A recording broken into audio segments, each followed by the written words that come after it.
Ok, nous allons commencer. Il est 8 heures à Jérusalem, 19 heures heure de Paris. Bonsoir à tous et merci d'être avec nous une fois de plus pour cette rencontre pré-pourimique. Et évidemment, je salue notre conférencier ce soir qui fait partie de la maison depuis de nombreuses années, qui est un des initiateurs de ces activités que nous avons vers la communauté juive de France. Alors, je vais me permettre, dans l'esprit de Pourim, de vous présenter Jean-Charles Zerbib. Et pour plagier un ami commun, et dans l'esprit de Pourim, je dirais quelques mots, pas 12 mots, Jean-Charles, je dirais Constantine, Montpellier, Malé Adoumim, éducateur, formateur, scout, judaïsme, sionisme, marche des vivants. Et enfin, famille, communauté, nation. Voilà un peu dans l'esprit de Pourim, dans l'esprit de la reine Esther, on dirait, pour conclure un peu, un homme au service de son peuple et de ses valeurs surtout. Voilà, je crois que j'ai baissé un peu le masque sur la personnalité dans les deux sens du terme de Jean-Charles Zerbib, que je suis sûr pour beaucoup d'entre vous et que nous allons un peu mieux connaître ce soir en cette présentation sur Pourim. Voilà, donc les règles du jeu sont les mêmes. Vos micros seront fermés, le mien aussi dans une minute, pour laisser la parole à Jean-Charles. Je remercie évidemment Yasmine et Naftali Lévy, toujours présent, animateur et organisateur de ces rencontres. Merci beaucoup et Erev Tov et à tout à l'heure. La Merci parole beaucoup. à Charles. Merci beaucoup, Avi. Merci de cette présentation. J'espère que c'est enregistré parce que je dois dire qu'en quelques mots, il y a une définition et mon ami du fin fond de la France, là-bas de Pau, a rajouté quelque chose qui me fait plaisir, mais comme nous partageons tous les deux cette qualité, ça va, nous devrions aller. En tout cas, merci beaucoup. C'est effectivement pour moi un plaisir de vous retrouver et je remercie l'OSM, les deux départements concernés. Je remercie Avi-Zana, Naftali Lévy et notre chère Yasmine qui fait tout le travail comme cela à Paris. Je vois un certain nombre de visages amis, je suis très content de les voir et j'en suis particulièrement flatté parce que si vous êtes comme moi, et je suis sûr que je reçois moins de messages que vous, vous aviez le choix à peu près entre 2753 conférences et interventions diverses par Zoom sur Pourim. Donc, j'espère que vous n'en avez pas entendu beaucoup avant parce que sinon, vous devriez être épuisé et garder un peu d'énergie parce que la fête de Pourim est une fête qui demande beaucoup d'énergie si on veut réaliser tout ce qui est demandé et prévu. Donc, faites attention à vous, gardez votre santé pour pouvoir bien boire du vin pendant cette fête de Pourim. Alors, effectivement, j'ai décidé de donner un titre qui est en même temps, je dirais, une vraie déclaration à cette soirée qui est de bas les masques. Alors, certains m'ont dit, tu exagères quand même, c'est vrai que c'est pourri, mais qu'on peut se permettre de dire et de faire beaucoup de choses, mais parler de masques par les temps qui courent est quelque chose qui peut poser à certaines questions, en tout cas problèmes. Cette fête de Pourim est une fête qui est très intéressante. La dernière fois que nous nous sommes rencontrés, en tout cas par Zoom, je vous avais parlé de Hanouka et il est intéressant de noter que les fêtes qui apparaissent comme étant les plus joyeuses, les plus sympathiques, les plus amusantes, les plus rigolotes, les mieux arrosées, les mieux servies en termes de repas et de gâteaux, etc., soit ces deux fêtes de Hanouka et de Pourim. Et donc, on pourrait avoir l'impression que ce sont des fêtes peu sérieuses, et en particulier cette fête de Pourim. Et je dirais, nous allons essayer de comprendre ensemble pendant ce temps qui est par définition limité, qui est l'intervention de ce soir, à quel point ce qui peut apparaître comme étant peu sérieux est une affaire extrêmement sérieuse. Alors tout d'abord, sur les masques, que les choses soient claires. Évidemment, nous sommes dans une période où nous avons fêté Pourim toute l'année. dans la mesure où nous étions tous cachés, nous étions tous masqués, en tout cas j'espère. Certains ont vécu des moments très difficiles. La communauté a été particulièrement frappée. En tout cas, si vous avez la mémoire de l'histoire, eh bien, vous rappelez que l'an dernier à Purim, c'est à peu près à ce moment-là que tout a commencé.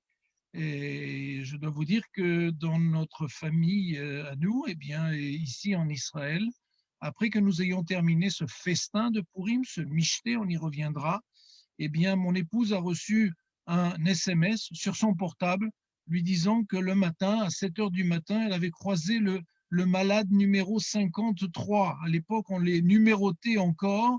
Elle l'avait croisé dans le supermarché qui est à côté de la maison et elle devait rentrer, ce qui s'appelle en Israël en bidoud, c'est-à-dire dans ce confinement individuel.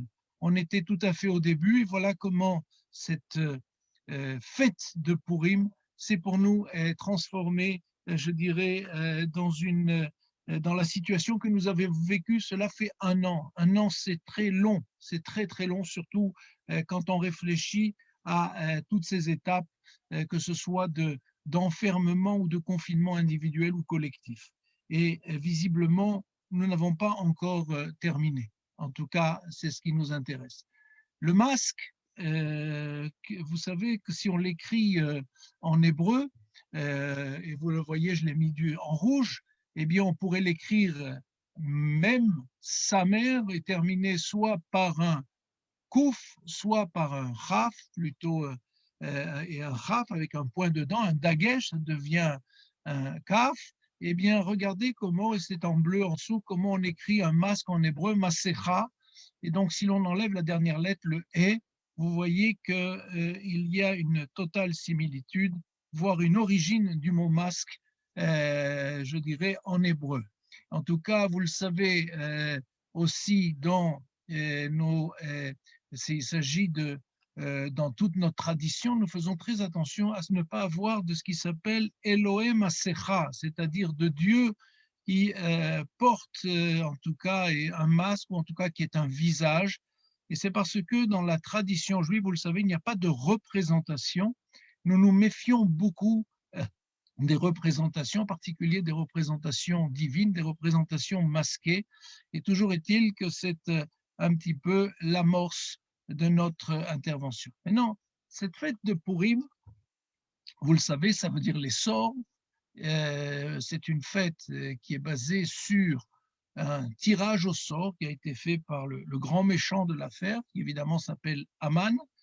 Eh bien, la question est de savoir jusqu'où le sort intervient dans cette période-là, dans cette affaire-là. Et encore une fois, si je m'intéresse à la question de savoir est-ce que Purim est une fête importante, je remarque un certain nombre d'éléments et nous allons les voir ensemble. Maïmonide dit une chose incroyable. Maïmonide, vous le connaissez, c'est le grand sage qui a à la fois écrit le Guide des égarés, c'est en essayant de créer des liens entre la philosophie d'Aristote et le judaïsme. Il a écrit aussi un certain nombre de livres qui sont des livres de halakha, de loi, pour nous expliquer comment nous devons respecter, comment nous devons vivre au quotidien. Et d'ailleurs, chose intéressante, les Yéménites, les Juifs du Yémen, eh bien, suivent Maïmonide dans toutes ses décisions de halakha. Le reste du peuple juif, pas toujours. Il y a des éléments qui sont repris et d'autres moins. Mais il est très, très intéressant de constater donc que Maïmonide est un décideur, est un décisionnaire, est un sage extrêmement important dans notre tradition. Et que dit Maïmonide dans le traité où il parle de la Megillah, on y reviendra sur ce thème de la Megillah Esther, du rouleau d'Esther.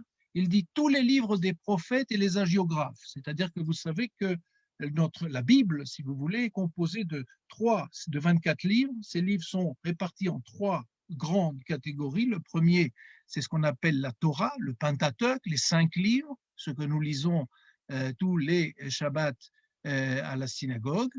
eh bien, le Pentateuque, il y a une deuxième série de livres qui s'appelle les Nevi'im, les prophètes, et une troisième partie qu'on appelle les Ktuvim, c'est-à-dire les écrits ou les hagiographes. Et donc, regardez bien ce que dit Maïmonide. Maïmonide est quelqu'un de sérieux. Hein, au cas, si vous ne le connaissez pas, je vous le dis quand même. Tous les livres, donc, à part la Torah, tous les livres des prophètes et des hagiographes seront annulés au temps messianique, sauf le rouleau d'Esther, qui est donc pérenne, comme le Pentateuque, donc la Torah, et les règles de la loi orale qui ne seront jamais annulées. Vous savez que on n'a pas le temps ce soir, mais vous savez que nous avons une loi écrite et nous avons une loi orale. La loi orale, c'est ce qu'on appelle le Talmud, la Mishnah plus la Gemara. Il nous faut aller vite ce soir. Et c'est donc une loi orale qu'il a fallu à un moment parce qu'elle se perdait ou qu'il y avait un risque de d'oublier. Donc on a écrit. Donc cette Torah orale que l'on étudie dans les yeshivot, c'est le principal, je dirais, objet de l'étude dans les écoles talmudides, eh bien, elles ne seront jamais annulées. Et quand bien même tout souvenir des malheurs sera annulé, comme il est dit dans Isaïe, un des prophètes, Ishaïa, les premiers malheurs ont été oubliés, ils sont cachés à mes yeux, c'est ce que dit le texte. Les jours de Pourim ne seront pas annulés, comme il est dit dans Esther, ces jours de Pourim ne seront pas éliminés au sein des Juifs et leur souvenir ne disparaîtra pas de leur descendance. Donc vous imaginez que cette fête de Pourim va rester, et là, parmi tous les textes, cette Megillat Esther va rester dans notre histoire, va rester dans notre pratique comme étant un texte fondamental. Maintenant, pour ceux qui ont fait attention, qui ont lu ou qui lisent chaque année régulièrement cette Megillah, vous le savez, il y a un grand absent, et c'est le seul cas parmi les 24 livres qui figurent dans la Bible, et bien dans le Tanakh, eh bien, il y a un grand absent de ce texte qui est Dieu. Akadosh Baruch Hu, le bon Dieu, est totalement, semble-t-il, absent, ou en tout cas, il n'est pas cité dans le livre qui est ce livre du rouleau d'Esther de Megillat Esther. Et ça, déjà, c'est quelque chose qui en fait un livre absolument différent. Et vous le savez, il y a d'un côté les livres du Pentateuque sont des livres révélés, les livres des prophètes sont des livres qui sont, eux, inspirés, les livres qui font partie de la troisième série, des hagiographes, sont des livres qui ont été écrits par des hommes, par des humains, et d'ailleurs, va se poser la question de savoir, mais qui a bien pu écrire Megillat Esther? Et c'est la question que nous allons essayer de résoudre maintenant. Donc, je cite, là, il y a deux phrases qui viennent de cette Megillah. Et Mordechai, Mardoché, rédigea ces événements et il envoya des lettres à tous les Juifs. Cela figure en toutes lettres dans votre Megillah. Et le deuxième, la reine Esther, fille d'Avichaï, et Mordechai, le Juif, écrivirent tous les actes de pouvoir pour confirmer la seconde lettre de Pourim. Donc, on peut dire à partir de là, ben, c'est très simple. L'histoire de Pourim a été écrite par Mordechai et sa nièce qui s'appelait Esther. Mais c'est pas aussi simple que ça, puisque dans un des traités du Talmud, à un moment où on énumère tous les livres qui figurent dans le Tanakh, dans la Bible, le Talmud nous dit que le livre fut écrit par Anshe Knesset Agedola, c'est-à-dire les hommes de la grande assemblée, un panel de 120 sages qui était l'autorité religieuse au début de l'ère du Second Temple en Eretz Israël, en terre d'Israël. Et donc, nous aurions un texte qui aurait été écrit en terre d'Israël, plusieurs années après les événements de Pourim, alors que les événements de Pourim, c'est marqué tout au début, et on le sait, tout au début de notre Megillah, l'affaire de Pourim a lieu à Suse, Shushan, capitale de l'Empire perse, capitale d'un empire dirigé par M. Assuérus. Et regardez ce que dit Rachi à la question, mais pourquoi il n'a pas été écrit directement, immédiatement, d'après cet avis-là? Rachi, le grand commentateur champenois français, explique qu'elle devait être écrite en terre d'Israël parce que la prophétie ne doit pas être transcrite et incluse dans le canon des Écritures en dehors de la Terre sainte. Et effectivement, il y a dans ce livre un aspect de prophétie, et il n'y a pas de prophétie en dehors d'Israël. Ceux d'entre vous qui connaissent un petit peu les textes vont me dire, et ils auront raison, mais attends, et à Ézéchiel, et la vision des ossements desséchés. Ézéchiel était là-bas, il n'était pas sur la terre d'Israël quand il va rêver ce qui va s'appeler plus tard, enfin ce qui va s'appeler Triat Hametim, la résurrection des morts. Donc la prophétie existe aussi en dehors d'Israël. Et les sages dans les Talmuds disent quelque chose d'incroyable. Ils disent en fait, au moment où c'est le seul cas où il y a une prophétie en dehors d'Israël, eh bien, on dit que Ézéchiel, son âme s'est détachée de lui, de son corps, a voyagé jusqu'à Jérusalem et que la prophétie a été faite sur la terre d'Israël parce qu'il ne peut pas y avoir de prophétie en dehors de la terre d'Israël. Ce qui veut dire que Dieu ne peut pas se révéler en dehors de la terre d'Israël. C'est quelque chose qui est énorme, qui figure dans le Talmud, qui figure effectivement dans nos textes et qui demande évidemment à être commenté. Et nous allons commencer à lire ensemble la Megillah. Nous avons un petit peu d'avance. Vous savez que demain, nous avons le début des festivités de Purim. Demain, nous commençons par le jeûne. Donc, on sait qu'on va tellement manger après qu'on commence la fête en jeûnant. Et on reviendra dessus aussi. Donc, on va jeûner jeudi. Demain soir, de partout, et c'est une première, même à Jérusalem, même dans les villes qui étaient entourées de murailles à l'époque de Josué, eh bien, même à Jérusalem, demain soir, on va lire la Megillah. On va la relire vendredi matin et la fête de Purim va se terminer pour tout le monde vendredi avant le Shabbat, après avoir fait ce grand festin, avoir bien mangé, en gardant de l'appétit pour le repas de vendredi soir parce qu'il est très important de bien manger Shabbat aussi. Toujours est-il que et à Jérusalem, ça va continuer. C'est une particularité très intéressante qui est ce que l'on appelle Purim Meshoulash. C'est un Purim triangulaire. Eh bien, alors que nous avons terminé vendredi à Jérusalem et à Hebron aussi, on va dire Shabbat, on va faire la bénédiction qui s'appelle Alanissim dans le Birkat Amazon. Et à Jérusalem, ils devront attendre jusqu'à dimanche pour faire le grand michté, le grand festin. C'est la différence que l'on a, mais je suis sûr que mes amis qui habitent à Jérusalem, je vois Naftali Lévi et d'autres personnes, certains vont en profiter pour faire vendredi après-midi un premier festin, Shabbat de bons repas et dimanche un excellent festin. Et ensuite, il va falloir retourner lundi au travail, ça va être très difficile. Toujours est-il que, voilà, nous attaquons notre Megillah. Verset 1, c'était au temps d'Assuérus, de cet Assuérus qui régnait, excusez-moi, voilà, c'était au temps d'Assuérus, Assuérus qui régnait depuis l'Inde jusqu'en Éthiopie sur 127 provinces. Et le roi Assuérus était alors assis sur son trône à Suse, Shushan Bira, Suse la capitale. Et regardez ce qu'il fait la 3e année de son règne. C'est un bon roi. Il fait un festin pour tous les princes et les serviteurs des 127 provinces. Tous les commandants de l'armée des Perses et des Mèdes, les grands et les chefs des provinces furent réunis en sa présence. Donc il fait un méga festin, mais dont vous n'avez pas idée. Si nous allons faire, si à Jérusalem on va faire 3 jours de festin, regardez ce qui se passe au verset 4. Il montra la splendide richesse de son royaume et l'éclatante magnificence de sa grandeur pendant nombre de jours, pendant 180 jours.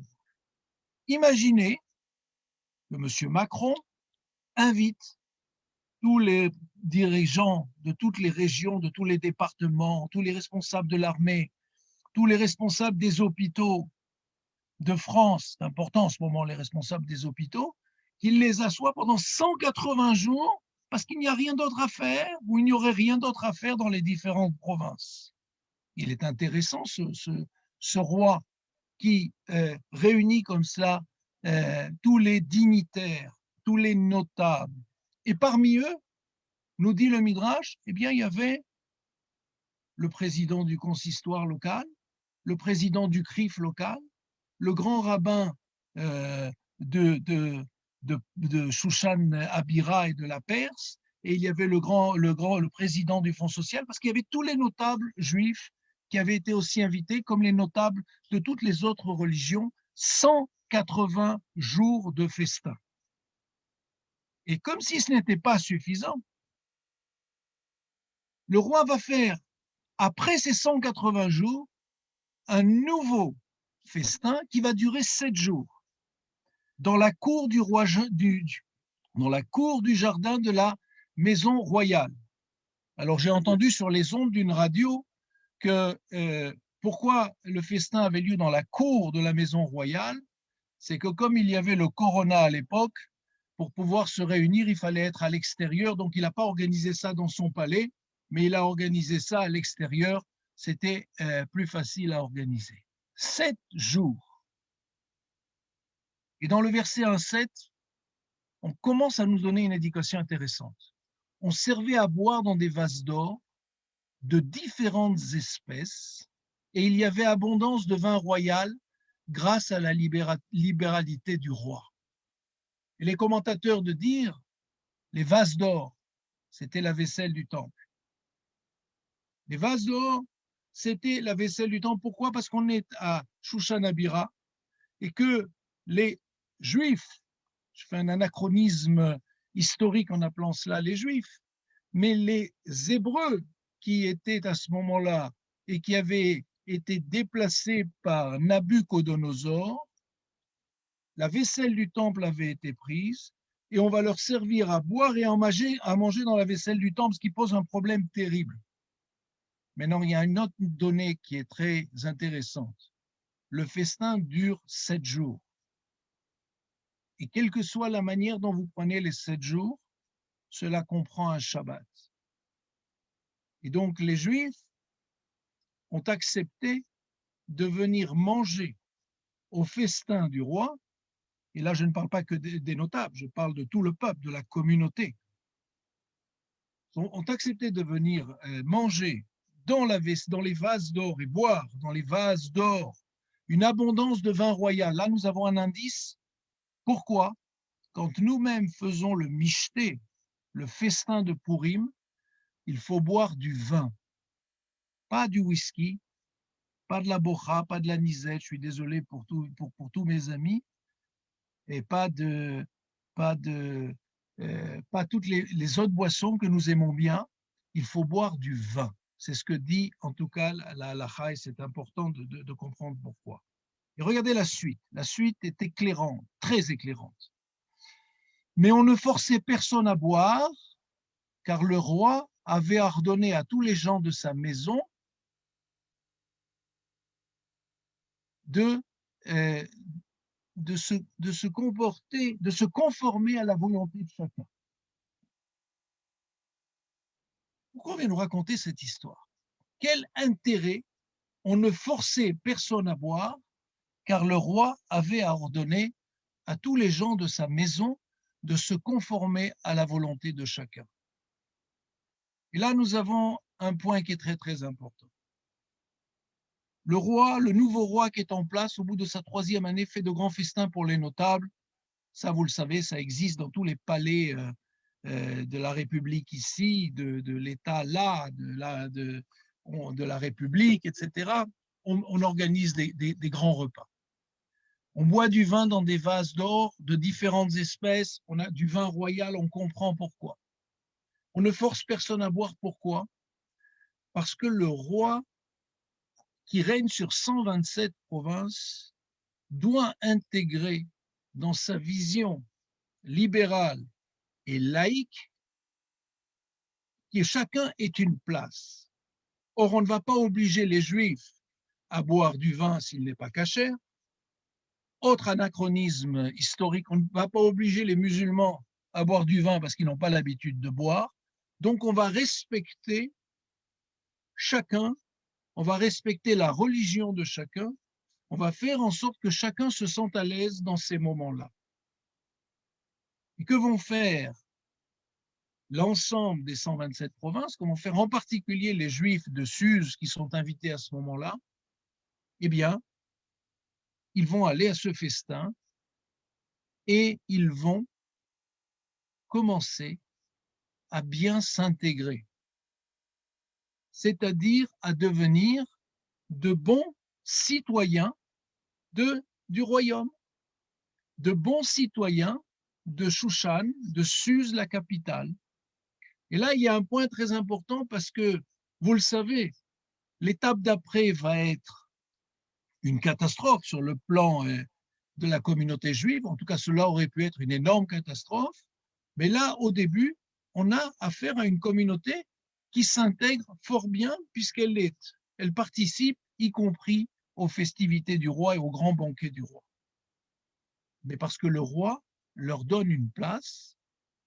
Or, les Juifs, quand on leur propose, on leur laisse une place, on leur donne leur place en leur laissant leur tradition, ne pas boire n'importe quoi, eh bien, ils s'intègrent tranquillement. Mais le danger guette, parce que de l'intégration réussie à l'assimilation, il n'y a qu'un pas. Et c'est cela le danger qui nous guette et qui se cache derrière cette affaire. Et à ce moment-là, au chapitre 2.5, je ne vais pas lire toute la Bégila, pour ça vous aurez la fête de Pourim, rentre un personnage important de l'histoire. Il y avait à Suse, je vous l'ai mis en ivrite en dessous, il y avait à Suse, la capitale, un juif nommé Mardoché, fils de Yaïr, fils de Kis, homme de Benjamin, qui avait été amené de Jérusalem parmi les captifs déportés avec Éconia, roi de Juda, par Nebuchadnezzar, roi de Babylone. Regardez en hébreu ce que ça donne. Ish Yehudi, Aya Beshushan Abira. Et si je l'ai mis en bleu, c'est qu'il y a dans la traduction en français une erreur. Quand on dit Ish Yehudi à ce moment-là, et vous le savez sûrement, il ne s'agit pas d'un Yehudi, Yahoud, il ne s'agit pas d'un juif. Il s'agit de Ish venant de Yehuda, c'est-à-dire c'est un judéen. Très souvent, on dit qui est le premier juif de l'histoire.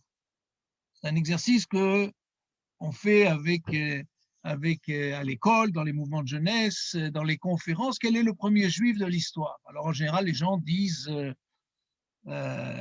Abraham, les gens disent un certain nombre de noms. Le premier que l'on appelle Ish Yehudi, le premier juif, entre guillemets, si je traduis mal, c'est Mordechai, celui que l'on va appeler par la suite Mardoché, Mordechai à Yehudi, Mordechai le juif. Mais c'est une erreur. La traduction, c'est Mordechai le judéen. Pourquoi? Bien, vous le savez, il y a eu un schisme. Il y avait des problèmes entre les différentes tribus.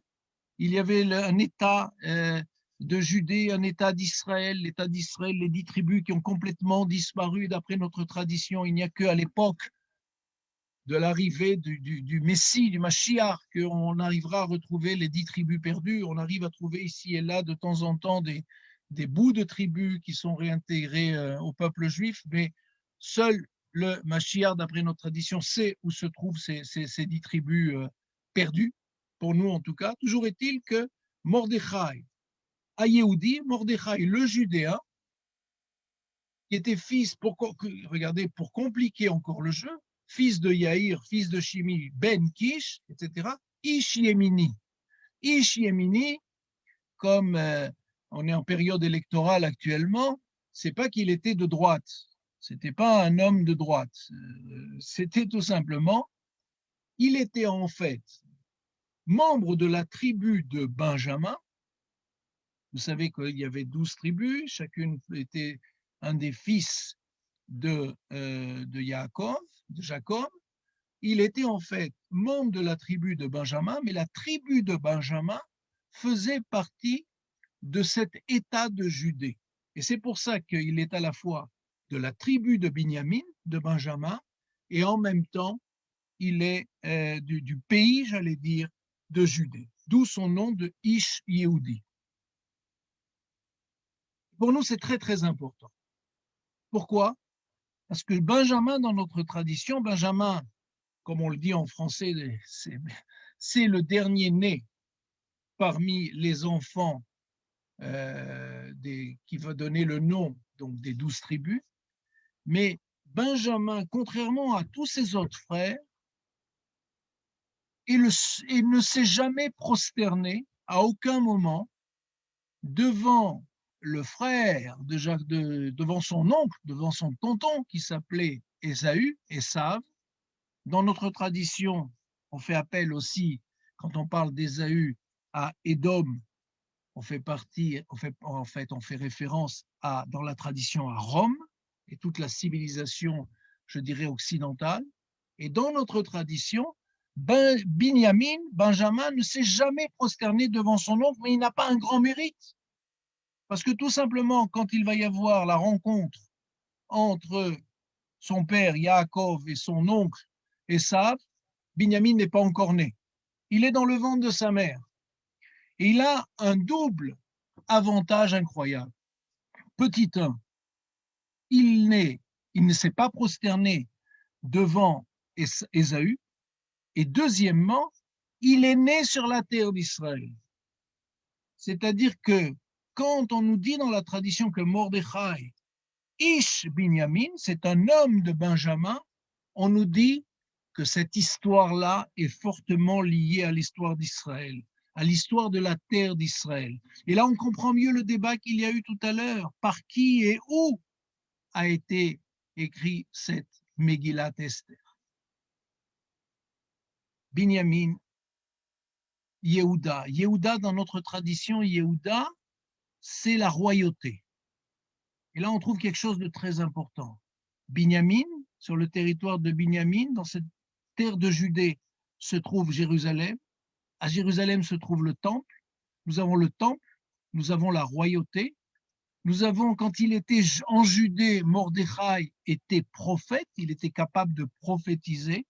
Et donc, il y a les trois éléments du pouvoir juif qui sont réunis dans ce personnage. Mordechai, quand il arrive à Suse, à Shushan, perd sa capacité de pouvoir prophétiser, mais on a expliqué tout à l'heure qu'il n'y a pas de prophétie.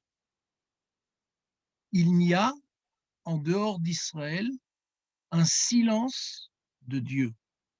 Dieu ne parle pas aux hommes, et quand il y a des prophètes, on parle de Neum Navi, on parle d'un discours fait par mais jamais on n'arrivera au niveau de ce que l'on a connu par exemple avec Moïse, avec Moshe, qui avait l'habitude de parler face à face avec Dieu.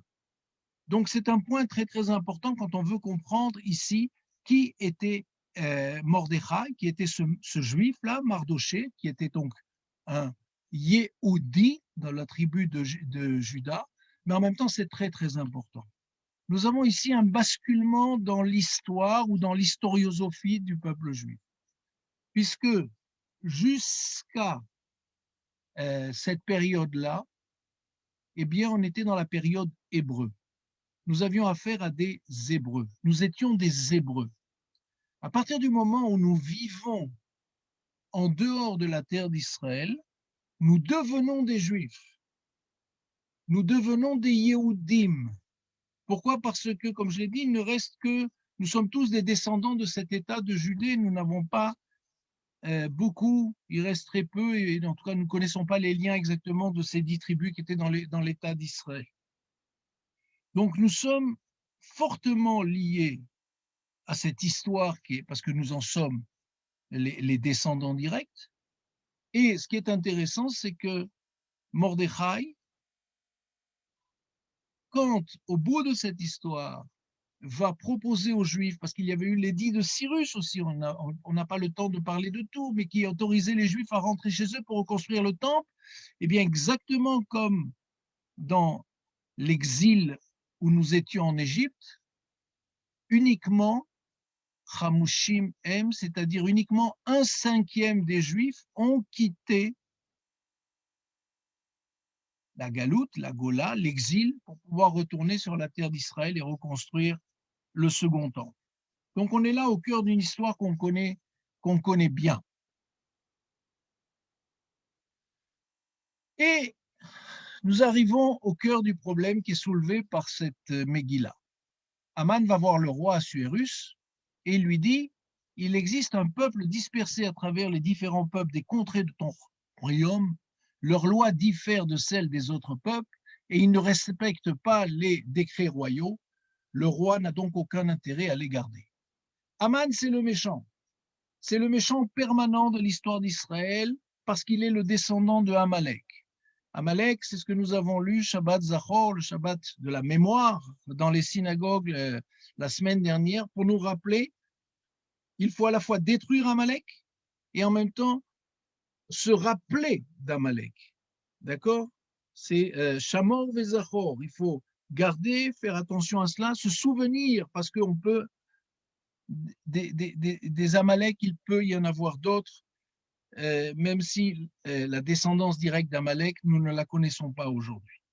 Et donc, nous faisons très attention. Mais regardez ce texte maintenant. C'est le même texte, mais j'ai mis en couleur un certain nombre. Aman dit, il existe un peuple. Mes amis du Dej avaient une chanson qui avait été écrite par Eric Cohen, Zichrono Libracha. Il n'était pas que sociologue, il savait aussi jouer de la guitare et il écrivait des musiques. Yeshno Amefuzar Umforad Mikolamim, il est un peuple qui est dispersé au milieu des autres peuples. Et regardez bien, on va prononcer pour la première fois le terme d'anti-judaïsme, d'antisémitisme.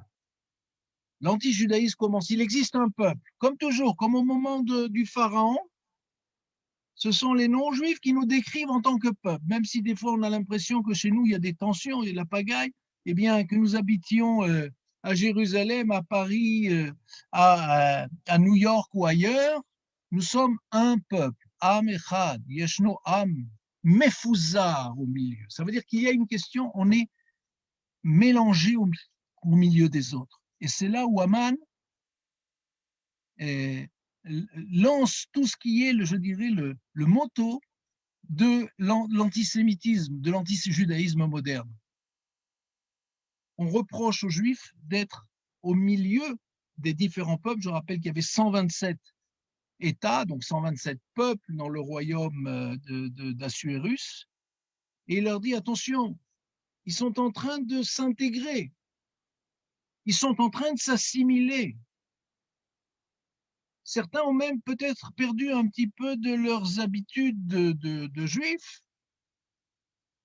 Mais toujours est-il qu'il y a là quelque chose d'intéressant qui est que, attention, ils sont au milieu de nous. Je ne fais évidemment pas du tout référence à ce qui se disait dans certains pays européens, en Allemagne par exemple, à la veille de la Seconde Guerre mondiale. La suite, leurs lois diffèrent. Attention, eux, ils ne peuvent pas manger avec nous parce qu'ils ont la cache-route. Ils ne peuvent pas voir avec nous tout d'un coup ce que l'on avait vu tout à l'heure, où le roi respectait les habitudes des autres, enfin de chaque peuple, tout d'un coup, leurs lois diffèrent. Oui, nous sommes différents. Oui, nous vivons de partout dans le monde. Un vieux proverbe yiddish dit que là où on jette une pierre dans le monde, on trouve un juif. La version moderne, c'est plus maintenant, c'était avant le corona, aujourd'hui c'est peut-être plus difficile, mais c'était là où on jette une pierre dans le monde, on trouve un jeune Israélien avec son sac à dos qui a terminé l'armée et qui se promène. Aujourd'hui, c'est peut-être un peu plus difficile, mais malheureusement, les aéroports étant toujours fermés, on a un certain nombre de frères et de sœurs qui sont coincés à l'étranger. C'est terrible, c'est très difficile. Toujours est-il que voilà, leurs lois diffèrent et ils ne respectent pas les décrets royaux. Alors que je vous rappelle que la Révolution française ou que les Juifs, quand ils étaient en France, disaient Dina de Malchuta Dina, la loi de mon pays est la loi. Vous ne trouverez jamais de gens plus respectueux des lois locales que les Juifs. Et là, il y a un commentaire du Midrash qui dit ils ne respectent pas les décrets royaux, concrètement, ils ne payent pas les impôts. Je ne dis pas que tous les Juifs payent les impôts qu'ils devraient payer, mais enfin, ils ne sont pas les seuls. Mais en tout cas, toujours est-il qu'ils ne respectent pas. Et regardez, le roi n'a donc aucun intérêt à les garder, aucun intérêt. Et comme Aman est très très riche, il va donner beaucoup d'argent au roi Assuérus. Et comme c'est un roi qui, d'une part, a besoin d'argent, même s'il fait des grands festins, etc., ça coûte cher. Mais en même temps, il doit faire attention parce qu'il a des gens dans son pays, il y a des partis qui le poussent à aller dans cette direction-là. Voilà une Megillah, c'est la mienne, elle m'a été offerte par ma femme, et j'en suis très très content et je voudrais vous la montrer. Voilà, elle est décorée, elle est très belle, vous voyez, je fais un zoom sur le haut de cette Megillah. Vous voyez, je fais un zoom, regardez bien. En haut de la Megillah revient systématiquement le même mot. Pour les hébraïsants, ils l'ont reconnu. D'accord? Il revient systématiquement en haut de chaque page. Et c'est très important de comprendre qu'on a ici quelque chose de très, très, très, très spécial. La Megillah de Esther, il y a 5 Megillot, il y a 5 rouleaux que l'on lit, mais la Megillah d'Esther est la seule dans laquelle je dois lire 2 fois, 2 jours et 2 nuits. On commence par la nuit, demain soir. Alors je sais qu'en France, avec le couvre-feu, il a fallu adapter la halakha, la loi cette année, puisqu'il faut rentrer à la maison avant peut-être la nuit. Toujours est-il qu'on la lit la nuit, on la lit le jour, ça n'arrive pas. Quand on lit la Torah, quand on lit le Sefer Torah, quand on lit le rouleau de la loi, le Shabbat, eh bien on la lit que le jour, ou on la lit l'après-midi, par exemple à Mincha de Shabbat. On lit jamais ces textes la nuit, c'est le seul texte. Et il est écrit comme un Sefer Torah, avec des règles très très précises. Regardez bien et vous voyez qu'il y a des lettres, il n'y a pas de voyelles, il n'y a pas de tous les signes de cantillation, de musicaux, si vous voulez, les ta'amim. Voilà comment on regarde. Maintenant, le mot qui m'intéresse, qui est tout en haut à gauche, c'est évidemment Ameler, le roi. Et là, déjà, il y a un bout du masque qui tombe. Oui, le nom de Dieu n'est pas cité. Dieu n'apparaît pas directement, mais il est omniprésent et en haut et à droite de chaque page. Il surveille ce qui va se passer sur cette page-là. Hameler, the king, le roi. Meler, c'est le roi. Hameler, le roi. Et les textes nous disent, quand on dit Hameler, évidemment, on parle de celui qui est dans les cieux. Melech Hamelachim, le roi des rois, Akadosh Baruch Hu. Donc, il y a une absence extrêmement présente. Et c'est là où on voit toute l'histoire de Purim aussi. Quand le peuple d'Israël est en dehors de la terre, le roi ne se révèle pas directement, mais il est omniprésent. Il est présent, il intervient. Et donc, il faut compenser ce silence total. Et le silence, ce n'est pas uniquement, comme disait Elie Wiesel, le silence d'Auschwitz. C'est le silence sur toute l'histoire du peuple en dehors de sa terre. Et là, juste au passage, puisque demain c'est le jeûne, on a là ce commentaire dans le texte, on dit Mordechai passa, et Rachid nous explique c'est quoi passa. Eh bien, parce que l'histoire, en fait, est arrivée au mois de Nissan. Le mois de Nissan, c'est pas le mois de Purim, ça c'est Hadar. Le mois de Nissan, c'est le mois de Pessah, de Pâques. Et ils ont jeûné les 14, 15 et 16 Nissan parce que le décret avait été écrit le 13, le décret qui devait les exterminer avait été écrit le 13. Et donc Mordechai Passa, il va passer sur une règle très importante. Nous avons jeûné pendant la fête de Pessah. Cette année-là, il n'y a pas eu de repas, il n'y a pas eu de lecture de la Haggadah, il n'y a pas eu tout ce qu'on a l'habitude de dire à Pessah. Pourquoi? On a jeûné pendant 3 jours pour soutenir Esther qui jeûnait elle-même. Et donc c'est très important aussi de le comprendre. Et le jeûne que nous faisons la veille de la fête, qu'on appelle le jeûne d'Esther, c'est Zecher, c'est un souvenir. D'abord parce qu'on ne jeûne pas 3 jours, je ne sais pas si on y arriverait, mais toujours est-il qu'on s'intéresse à ce jeûne-là et avec ce commentaire de Rashi. Et là, Maïmonide va nous donner aussi un certain nombre de règles. Il y a 4 commandements de cette fête de Purim. Et regardez bien, une qui s'appelle Megillah, donc on doit lire la Megillah, on doit lire le rouleau à 2 reprises. Une deuxième qui s'appelle Mishloach Manot, on doit envoyer des paquets, des mets à des personnes. Troisièmement, il y a le Mishté, c'est-à-dire ce grand repas, ce grand festin. Et quatrièmement, il y a ce qui s'appelle Matanot Laevionim, qui est les cadeaux que l'on doit faire aux pauvres. Megillah, Mishloach Manot, Mishté, Matanot Laevionim, les 4, c'est facile, commencent par la même lettre, même. On peut faire là-dessus beaucoup de commentaires par rapport à la valeur du même. Et nous n'avons pas le temps ce soir. Donc, on nous explique dans le Mishneh Torah, le livre des lois de Maïmonide, l'obligation du repas. Cela consiste à manger de la viande. Alors, je sais qu'il y a beaucoup de véganes à notre époque, mais un repas de fête, c'est de la viande. S'il n'y a pas de viande, ce n'est pas grave. C'est comme ça qu'on faisait un repas de fête à l'époque, parce que la viande était rare. Aujourd'hui, c'est moins difficile. Il faut préparer un bon repas selon les moyens que l'on a. Et là aussi, c'est très important de comprendre.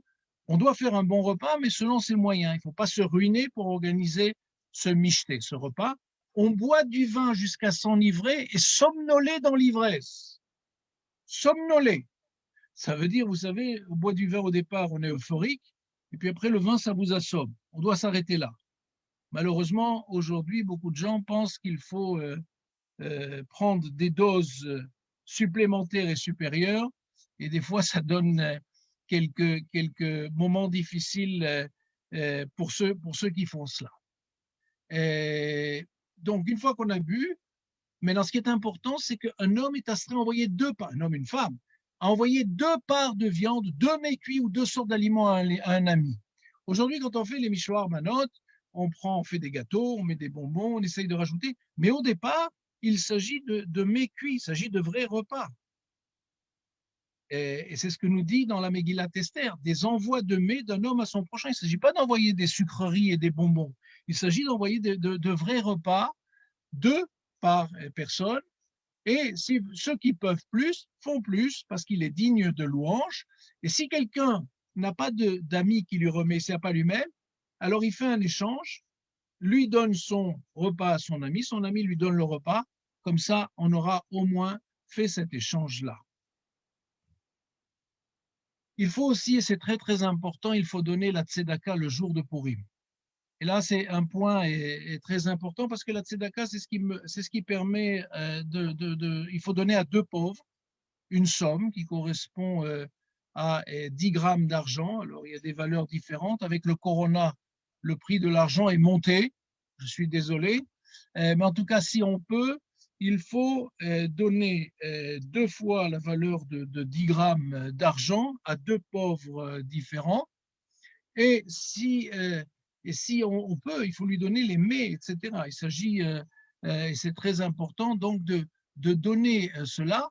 Et la tzedaka, on doit la donner le jour même de Purim, c'est-à-dire pour nous, en Israël et aussi à Paris, vendredi. Enfin, pour tout le monde cette année, c'est vendredi. C'est ce jour-là, pas jeudi, pas dimanche. Il faut les donner le jour même. Pourquoi? Parce que je ne peux pas, moi, faire la fête et être dans la fête alors que des gens n'ont pas la possibilité.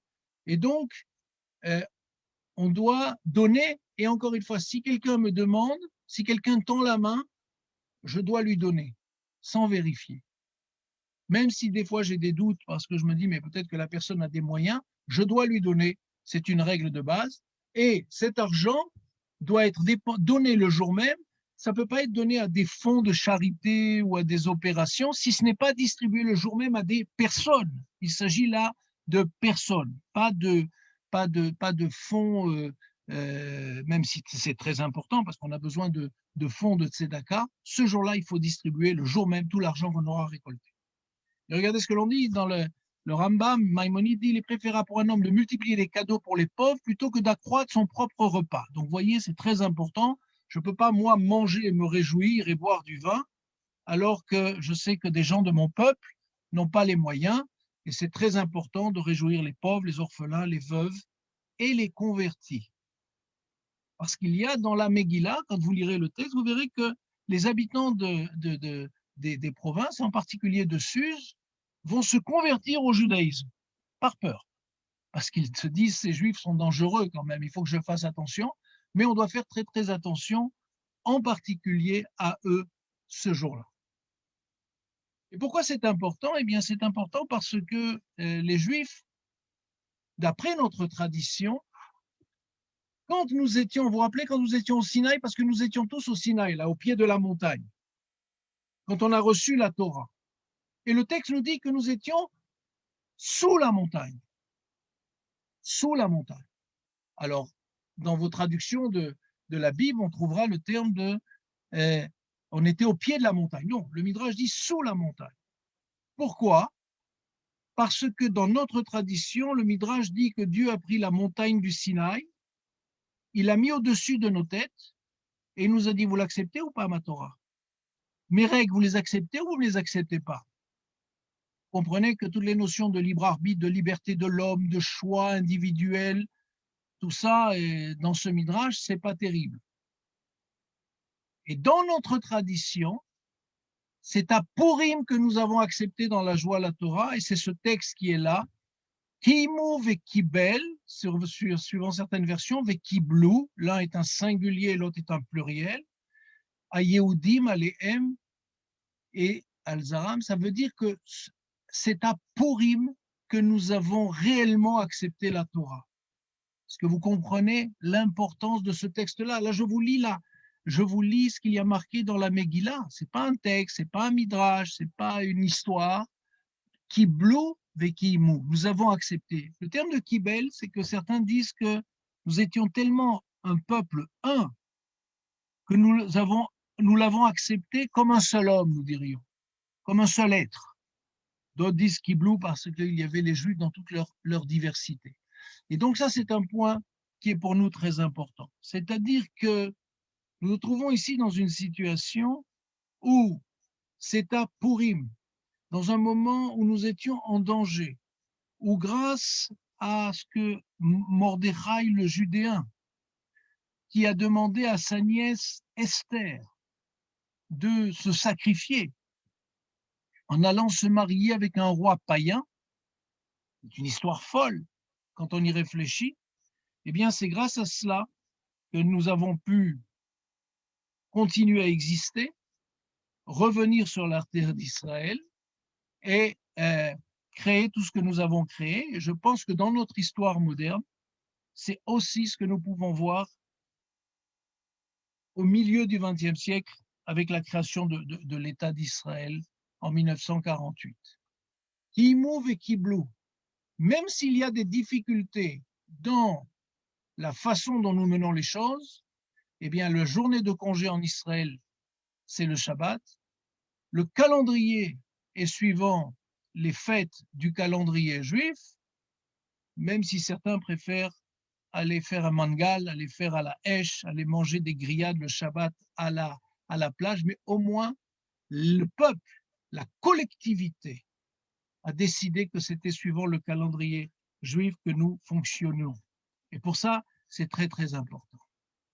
Alors regardez ce que j'ai vu ce matin dans les rues de ma ville, parce que en Israël, c'est pas encore Pourim, je vous rassure, mais dans les écoles, on fait ça la veille, parce que demain ils seront.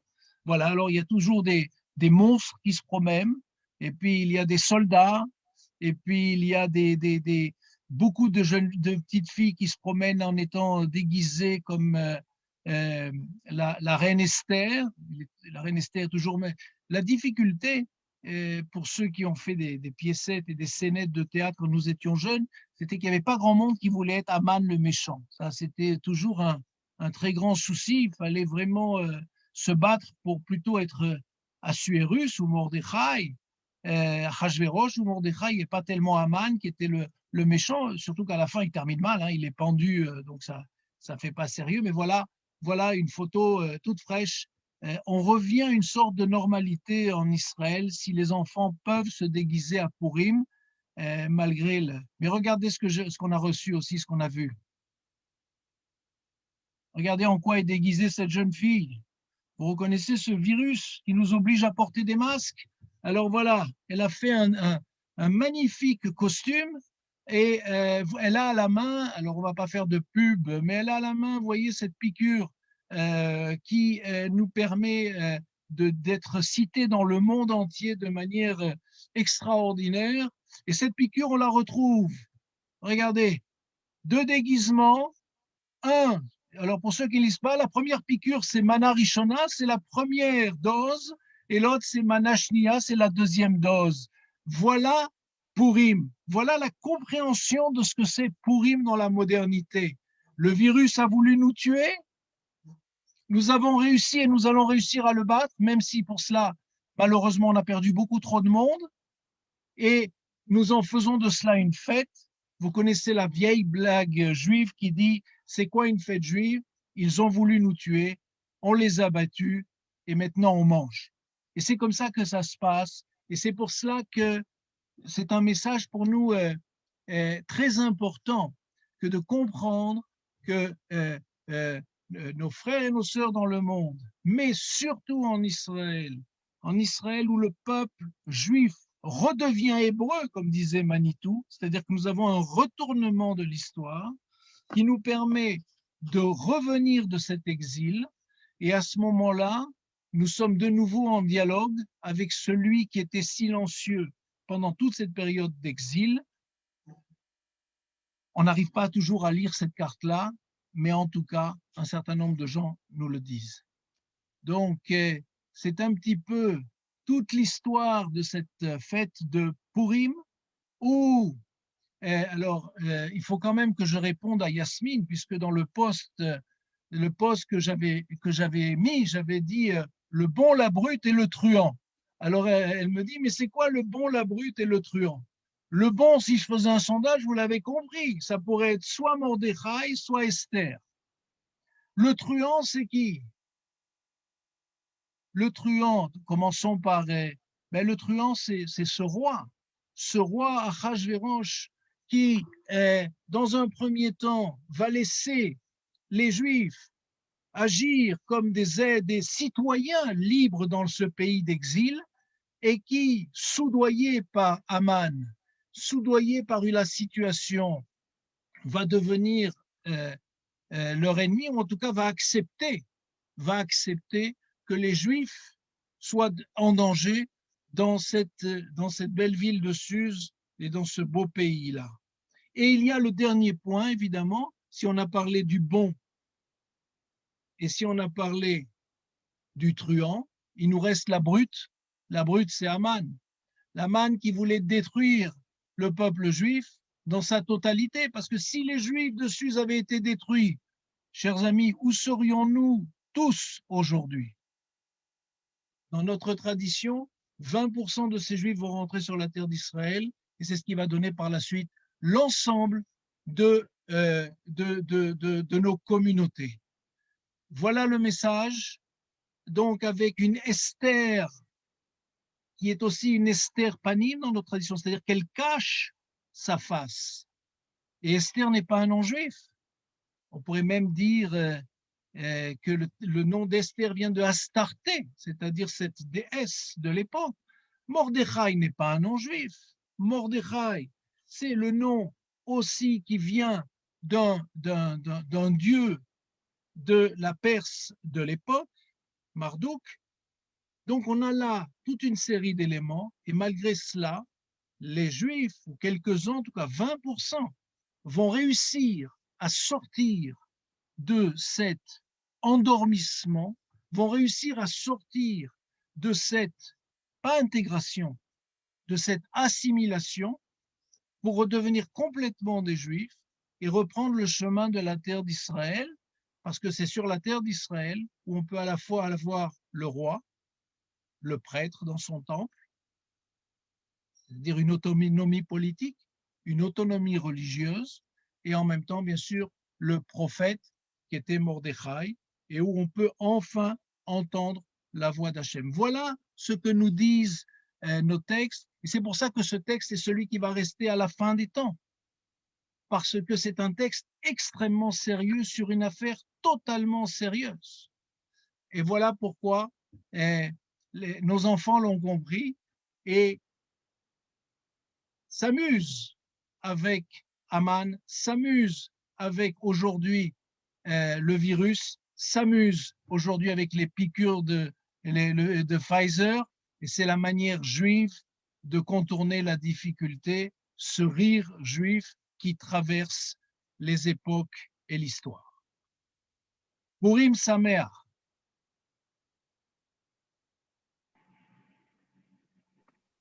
Adi, est-ce que tu es avec nous? Si Adi, je crois, a des problèmes de. Je ne sais pas si moi, tu es là. M'entendez? D'accord, je crois que comme l'a dit Jean-Pierre Sarabia, je crois que c'est un vieil ami de Montpellier. On a eu une belle leçon talmudique, une belle leçon juive, voilà, un rave caché encore une fois. Il a baissé un de ses masques, Jean-Charles. On a découvert aussi un rave, un peu un philosophe. En tout cas, on a beaucoup appris. Moi, je me suis bien préparé pour Purim, et avec la complexité de cette année. Il y a évidemment beaucoup de petites questions, mais je crois qu'on a couvert l'essentiel du sujet. On va faire un Purim plus intelligent, on va se poser plus de questions, on va faire plus attention à ce qu'on fait, et envers son prochain, et envers l'Éternel, et envers sa communauté, et envers son peuple. Je l'avais dit en introduction, ce n'est pas pour rien. Pour Jean-Charles, autant la famille, la communauté, le peuple, les valeurs du passé, du présent et de l'avenir sont fondamentales. Et je crois que tu nous l'as transmis de la meilleure façon, Jean-Charles. Je t'en remercie. Et je peux que vous souhaiter à tous un très bon Purim et à se revoir dans quelques jours avec les programmes que Yasmine nous concocte. Voilà, nous serons toujours auprès de vous jusqu'à ce que les portes soient ouvertes à nouveau. Les portes de la délivrance, on l'espère. Merci Jean-Charles. Merci Naftali, merci Yasmine et merci à vous tous. Chag Sameach. Bye, toda rabba, Chag Sameach, rendez-vous dimanche à 11h. Au revoir tout le monde, Purim Sameach. Et n'hésitez pas à abuser sur le vin. Abusez sur le vin. Toda, JC. Bye.